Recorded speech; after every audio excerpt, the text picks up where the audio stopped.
Be prepared.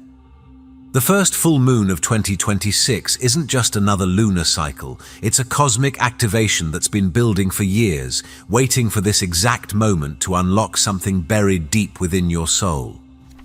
January 3rd brings a full moon in Cancer that carries a frequency we haven't experienced in over a decade. This isn't hyperbole. This isn't just another astrological event to mark on your calendar. What's about to happen is so rare, so precisely aligned, that ancient astrologers would have considered it a divine appointment. And here's what nobody's talking about. This full moon is literally opening what the ancients called the gate to the garden of all fulfilled desires. I'm not making this up. The actual Sabian symbol activated by Chiron station on January 2nd, less than 24 hours before the full moon, is exactly that. A gate opening to fulfilled desires. If you've been waking up with memories of family members you haven't thought about in years, or feeling this strange pull towards something you can't quite name, keep watching, because there's a specific reason why this is happening to you right now, and it has everything to do with what's being unlocked. I'll explain exactly what this means for you later, so stay with me. But first, you need to understand why this particular full moon is different from every other Cancer moon we've experienced. Because what's happening on January 3rd, it's not just illuminating your emotions, it's reaching back through time itself. Your ancestral wish is about to surface. Most people think wishes are things we create, dreams we build from scratch, goals we set for ourselves, but that's not how the deepest wishes work. The wishes that change everything, they've been waiting inside you since before you were born. This full moon in Cancer isn't just any full moon. Cancer rules our roots, our ancestry, our emotional DNA, and when the moon reaches its peak illumination in its own sign, because the moon rules Cancer, something extraordinary happens. It doesn't just reflect light, it reflects time. Think about it. Have you been feeling unusually nostalgic lately? Maybe old photos keep appearing. Maybe you're suddenly thinking about your grandmother's house, or a childhood dream you abandoned, or a family tradition that got lost somewhere along the way. This isn't random. This is your ancestral memory stirring. The moon at 13 degrees Cancer carries a specific message. The Sabian symbol describes a very old man facing a vast, dark space to the northeast. This old man isn't looking backward. He's looking toward the spiritual sunrise, toward what's coming. He represents the wisdom of your lineage, all those who came before you, and right now he's trying to tell you something. Your deepest wish, the one being activated, it's not new. It's been passed down through generations. Maybe your grandmother wished for security she never found. Maybe your father dreamed of creative expression he had to suppress. Maybe there's a pattern of unfulfilled longing in your family line that's been waiting for someone, waiting for you, to finally heal it. And that's why this feels so intense. You're not just feeling your own emotions, you're feeling the accumulated hope of your entire lineage pressing forward, asking to finally be acknowledged, asking to finally be fulfilled. Jupiter is retrieving something from your past. Here's where things get supernatural. Jupiter, the planet of expansion and blessings, is currently in Cancer. But it's not just in Cancer, it's retrograde in Cancer. And Jupiter in Cancer is considered exalted, meaning it's functioning at maximum power, at its absolute peak potential. But when a planet this powerful goes retrograde, it doesn't deny blessings, it returns them. Think of it like this. Imagine you lost something precious years ago, a dream, a connection, a piece of your soul. Jupiter, retrograde in Cancer, is like a cosmic retrieval mission, going back through time to reclaim what was lost. Most people are focused on manifesting something new. They're trying to create their destiny, but during this full moon, the real magic isn't in creating, it's in recovering. The wish that's about to be fulfilled isn't something you're going to manufacture, it's something you're going to remember. Have you noticed how certain memories have been surfacing lately? Not just any memories, specific ones, the ones that make your chest tight, the ones that feel unfinished, the ones that whisper, "What if?" Those aren't just memories, they're clues. Jupiter retrograde is excavating your emotional history, and it's not doing this randomly. It's looking for something specific. The wish you made before you learned to stop wishing. The dream you had before someone told you it was impossible. The desire that was so pure, so true that you had to bury it just to survive. And on January 3rd, when the full moon illuminates Jupiter's retrieval mission, that buried treasure breaks through to the surface. But here's what's even more incredible. This isn't just about personal wishes. Because 3 zodiac signs are about to experience something that goes beyond individual healing. 3 signs are about to experience generational healing. The universe doesn't choose favorites, but sometimes certain signs align so perfectly with cosmic energy that they become conductors for transformation. During this full moon, 3 signs aren't just receiving energy, they're becoming healing portals for their entire family line. Cancer, you're not just the receiver, you're the source. This full moon is happening in your sign with Jupiter blessing your first house of identity. But here's what's revolutionary. You're about to realize that the nurturing you've been giving everyone else, you deserve it too. The family healing coming to you is the permission to receive. For too long, Cancers have been the emotional backbone of their families, absorbing everyone's pain, being the safe harbor in every storm. But this full moon is reversing the flow. The wish being granted is the one you've been too afraid to voice. What about me? The healing isn't just personal. When you finally allow yourself to receive, you break the family pattern of self-sacrifice that's been passed down for generations. Pisces, the north node in your sign, is creating a perfect trine with this full moon, turning you into a spiritual lightning rod. You're not just experiencing healing, you're channeling it. That sensitivity you've been told is too much. It's about to become your superpower. Your family healing comes through validation. Finally, the people who never understood your depth, your intuition, your otherworldly knowing, they're going to see it. Not through explanation, but through experience. The wish being fulfilled is the recognition of your spiritual gifts, not as something strange, but as something sacred. You're the family healer, and this full moon is your coronation.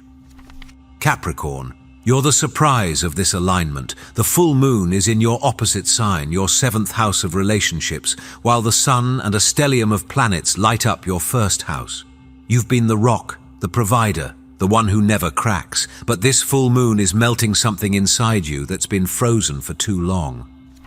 Your family healing comes through softening. The wish being granted is the one you've hidden behind achievement and responsibility, the wish to be loved for who you are, not what you provide. When you finally let your guard down, when you allow yourself to be vulnerable, you heal the family pattern of emotional suppression that's created generations of strong people who are secretly starving for tenderness. But here's the cosmic secret. These 3 signs aren't randomly chosen. They form a water triangle in the zodiac, and water is the element of emotion, intuition, and memory. When these 3 signs activate together, they're not just healing themselves. They're healing the entire emotional matrix of human consciousness.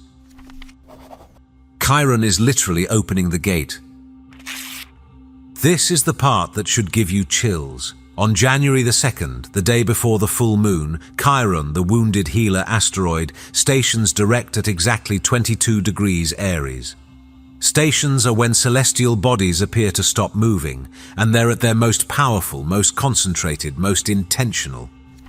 But here's what's extraordinary. The Sabian symbol for this exact degree is the gate to the garden of all fulfilled desires. I need you to understand how rare this is. Chiron has been retrograde since July, carrying us backward through our deepest wounds, our core injuries, the places where we feel fundamentally broken. And now, at the exact moment it stops and turns direct, at the exact moment it says enough looking back, time to move forward, it lands on the 1 degree in the entire zodiac that speaks of wishes fulfilled. The 1 degree that promises not just healing, but satisfaction. Chiron in Aries represents the wound of existence itself, the feeling that you don't have the right to be here, that you're fundamentally flawed, that you have to earn your place in the world. For months, it's been excavating this wound, making you feel it more acutely than ever. But when it stations direct on this degree, something shifts. The wound becomes the gateway. The very thing that made you feel broken becomes the key to the garden. Your deepest pain transforms into your greatest power. And the timing, less than 24 hours before the full moon, means this gate doesn't just crack open, it swings wide. Think about what a garden represents: cultivation, growth, beauty, life. But this isn't just any garden, it's the garden of fulfilled desires, not hopes, not possibilities, fulfillment. And the gate is opening now. The Mercury-Neptune square is making everything feel different. While all this cosmic activation is happening, there's another configuration that's making reality itself feel strange. Mercury, the planet of thought and communication, has just entered Capricorn at 0 degrees. Meanwhile, Neptune sits at 29 degrees Pisces, the very last degree of the zodiac, the degree of completion. When Mercury and Neptune square each other from these critical degrees, the boundary between thought and intuition, between logic and magic, starts to dissolve. You might be experiencing this already. Thoughts that feel like they're coming from somewhere else, knowing things without knowing how you know them, conversations that feel scripted by the universe itself. This isn't confusion, it's translation. Neptune at 29 degrees Pisces contains every dream, every wish, every prayer that's ever been whispered into the cosmic ocean. It's the accumulated longing of all humanity, concentrated into a single point. And Mercury at 0 degrees Capricorn is trying to make it real, to give it form, to bring it down to earth. The friction between them, the square aspect, creates a kind of cosmic static, but if you listen carefully, within that static is a message. Your deepest wish isn't just a feeling anymore, it's finding words, it's becoming a plan, it's transforming from nebulous longing into concrete possibility. This is why you might feel foggy one moment and crystal clear the next, why you might struggle to explain something logically, but know it's true in your bones. The spiritual and material worlds are trying to merge, and you're the bridge between them. Your family patterns are dissolving, and it's supposed to feel strange. Something is ending in your family line. Can you feel it? Maybe it's subtle, a dynamic that's suddenly shifting, a pattern that's losing its power, a story that doesn't seem true anymore. Or maybe it's obvious. Relationships transforming, roles reversing, the whole family system reorganizing itself. This full moon isn't just illuminating family patterns, it's dissolving them. The Capricorn sun represents the structures, the rules, the way things have always been done. But the Cancer moon is pure emotion, pure intuition, pure truth. And when they oppose each other at exactly 13 degrees, something has to give. What's dissolving are the contracts you never signed, the roles you never auditioned for, the responsibilities you inherited but never chose, the family mythology that says, this is who we are, this is what we do, this is what we believe. The full moon is revealing these patterns as what they really are, optional. You might be the first person in your family to question certain beliefs, the first to seek therapy, the first to follow your intuition instead of tradition, the first to choose love over obligation, the first to say, this stops with me. And that's terrifying, because when you break a family pattern, you're not just changing your own life, you're changing the entire family field. Some family members will resist, some will attack, some will try to pull you back into the old dynamics. But others will secretly thank you. Others will follow your lead. Others will finally feel permission to break free too. The dissolution isn't destruction, it's liberation. You're not dishonoring your ancestors by breaking their patterns. You're completing their work. You're fulfilling the wishes they couldn't fulfill, healing the wounds they couldn't heal, becoming the person they dreamed you could be. You will feel this in your body first. Before your mind understands what's happening, your body will know. The full moon in Cancer doesn't announce itself through thoughts. It announces itself through sensation. You might already be feeling it. That pressure in your chest that isn't quite anxiety but isn't quite excitement either. That feeling in your stomach like something is turning over, reorganizing, preparing. The sudden exhaustion that makes no logical sense. The bursts of energy at unexpected moments. The tears that come from nowhere. The laughter that surprises you. Your body is recalibrating to hold more light. The full moon isn't just illuminating your external world, it's illuminating your internal landscape, and sometimes that illumination is so bright it's overwhelming. You might feel like you're running a fever without being sick, like you're grieving without knowing what you've lost, like you're celebrating without knowing what you've won.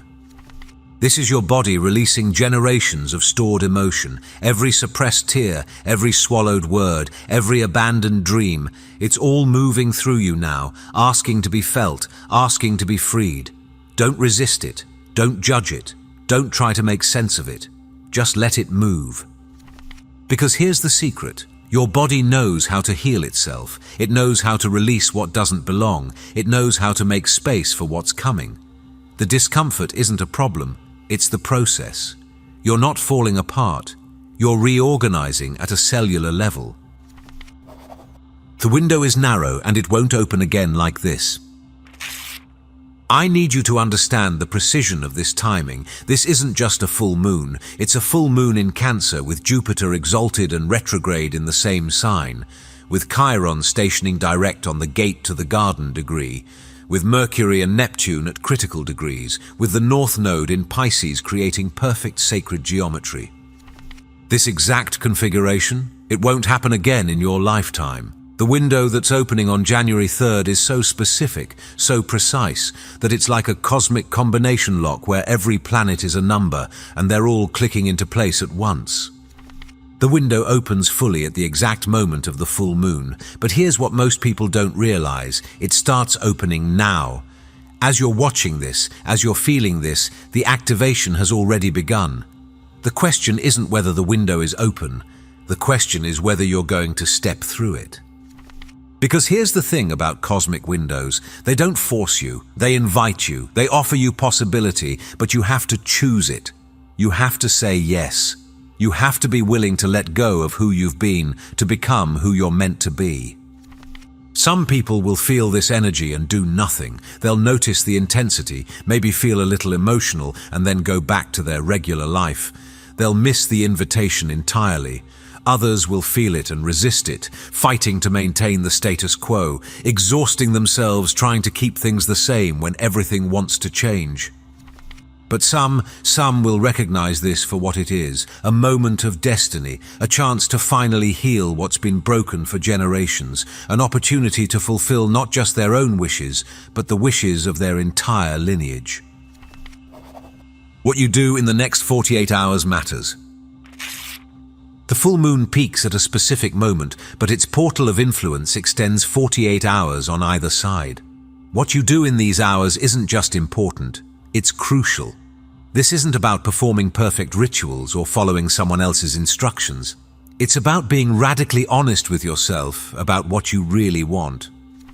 Write it down, not what you think you should want, not what would make others happy, not what seems reasonable or achievable. Write down your deepest wish, the one that makes you cry just thinking about it, the one that seems too good to be true, the one you're afraid to voice because wanting it that much makes you vulnerable. Then do something even more powerful. Tell the truth about what you're ready to release. What family pattern are you done carrying? What ancestral burden are you ready to put down? What inherited belief is it time to question? What role in the family drama are you ready to stop playing? The full moon will illuminate both what you're calling in and what you're releasing, but you have to be clear, you have to be specific, you have to be brave enough to admit what you really want and what you're really done with. And here's the key, don't just think it, embody it. Move your body in a way that expresses your wish. Speak it out loud when you're alone. Light a candle with intention. Take a salt bath and imagine the old patterns dissolving. Do something, anything, that makes your intention physical. Because this full moon isn't about thinking your way to transformation. It's about feeling your way there. It's about letting your whole being, body, mind, spirit, and soul, align with what's wanting to emerge. The days after will feel different. When you wake up on January 4th, something will have shifted. It might be subtle at first, a lightness where there used to be weight, a clarity where there used to be confusion, a sense of possibility where there used to be resignation. Or it might be obvious, a phone call that changes everything, a conversation that's been needed for years, a sudden knowing about what needs to happen next, a door opening that you didn't even know existed. But here's what I need you to remember. The full moon plants seeds in the darkness. What's being activated now might not fully manifest for weeks or even months. You're setting forces in motion that will continue unfolding long after the moon has waned. Trust the process, trust the timing, trust that what's yours is finding its way to you, even if you can't see the path yet. The wish that's being activated, it knows how to fulfill itself. Your job isn't to force it or figure it out. Your job is to stay open, stay aligned, and stay ready to receive. Because when the universe decides to grant a wish that's been waiting for generations, it doesn't do it halfway, it doesn't do it quietly. It does it in a way that changes everything, that heals backward through time and forward through possibility, that transforms not just your life but the lives of everyone connected to you. This full moon in Cancer isn't just another lunar phase, it's a cosmic intervention, it's ancestral healing. It's the universe saying, it's time. The gate is opening, the wish is activating, the healing is beginning. Are you ready? If you're still watching, I'd like to thank you for your attention. If you enjoyed the content and want to see more, please consider clicking the subscribe button.